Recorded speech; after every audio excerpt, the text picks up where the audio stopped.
Hello, I was going to do a 2-minute tarot video and then I just kind of felt like doing something different. I love the 2-minute tarot videos, I love doing them, but I've actually recently been doing something very similar on my Facebook page. If you're not, you haven't liked it, if you're not following it, then click below and have a look, because I've been pretty much every day I've been drawing a card and writing a couple of little paragraphs on it, which is essentially the kind of same thing that I do with 2-minute tarot. So yeah, when I took out my deck right now to do a 2-minute tarot video, I just kind of thought, oh, I don't know. I don't really feel like doing that today, so I'm going to do something a bit different.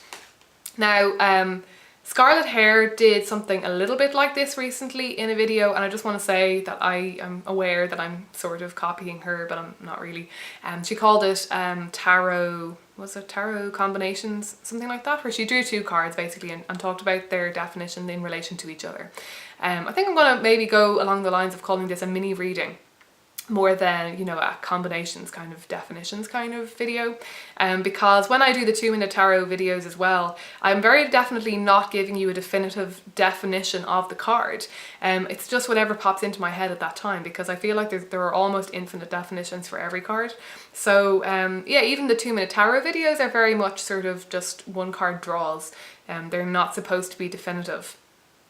They're just supposed to be, yeah, just demonstrating a way that you can look at a card, or yeah, giving you an idea for how you can maybe branch out, or sometimes they are pretty much following the usual definition of the card, sometimes they're not. So yeah, I'm gonna, you know, go along those same lines, and I might even include these in the 2-minute tarot video, even this series, even though it's not going to be 2 minutes long. I'm very rambly today. Anyway, I have drawn, and actually, yeah, that's fine. I have drawn the 2 of Swords and Temperance in that order. So yeah, here we have the 2 of Swords, which is all about balance, and Temperance, which is all about balance. So what happens when I, say, draw 2 or 3 cards together, and say in a larger spread I might have 2 cards that I feel are particularly linked to each other. I do this on a wider scale as well, with say even 8 cards, that I have a look at them all and see how they connect to each other. But in a bigger spread, I will probably just have a few cards here and there that are particularly linked to each other. Or in a smaller spread, yeah, sometimes I will just draw 2 cards or 3 cards and see how they relate to each other. So the easiest way to do this is actually just to start picking out keywords. And that seems to be how I naturally do it. That you look at the 2 cards and you say, what have these got in common? So yeah, here we have 2 cards that are pertaining to balance, to opposing forces, opposing halves, opposing ideas. You'll notice as well that both of these cards actually have quite a large body of water in them. In this case, the woman is sitting in front of the body of water, and in this case, she sort of has her feet kind of immersed in the water. So there is this sense of an underlying emotional issue, underlying emotional, maybe even turmoil, and that kind of thing. And I will also say that the Temperance I actually consider to be a very sort of a card that I associate with air. I associate it with air and water, I would say, primarily. Temperance to me is actually quite a lot to do with the intellect, and with being very kind of logical and clinical almost in your deciding of how to weigh things out and stuff like that. So there's very definitely for me in both of these cards a very sort of, yeah, logical, intellectual, almost kind of clinical decision-making kind of thing, where we're balancing up 2 possibilities, balancing up 2 different sides of a situation, and attempting to keep them in harmony and to keep them in balance.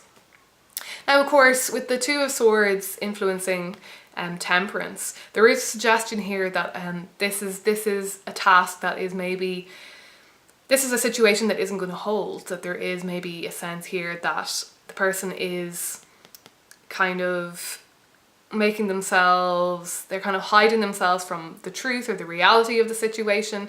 They are blinding themselves to yeah, to a sticky truth or an unpleasant truth, and that they are sort of maybe trying to pretend that they can maintain this balance, that they can hold up both sides of the equation, but actually that the rising waters, I would in this situation see these as rising waters, they're going to overtake them at some point. They're going to have to let either one or both of the swords fall, because I see the Two of Swords as being a very sort of precarious card. It's a situation, and pretty much all of the twos are like this. We see a situation of balance, but there is a sense the situation is unstable or volatile and that something is going to have to give. So essentially this combination of cards makes me think of having your cake and eating it. I feel that this combination is reminding us that in order to have temperance, in order to achieve temperance, we need to do some sacrifice. And we can't actually hold on to everything. If we want to bring two forces into harmony, if we want to create the perfect balance of ingredients, not all of those ingredients are going to be able to go in. We're going to have to pick and choose. We're going to have to have and have. If we want to split our time between two different things, we can't expect ourselves to spend as much time on either of them as we would if we devoted it to just one. So yeah, these cards are suggesting that sure, maybe it is possible to allow these different forces to coexist in your life as suggested by Temperance, because ordinarily the Two of Swords on its own or with different cards would suggest to me that one decision is going to have to be made, that one path is going to have to be chosen in order to move forward.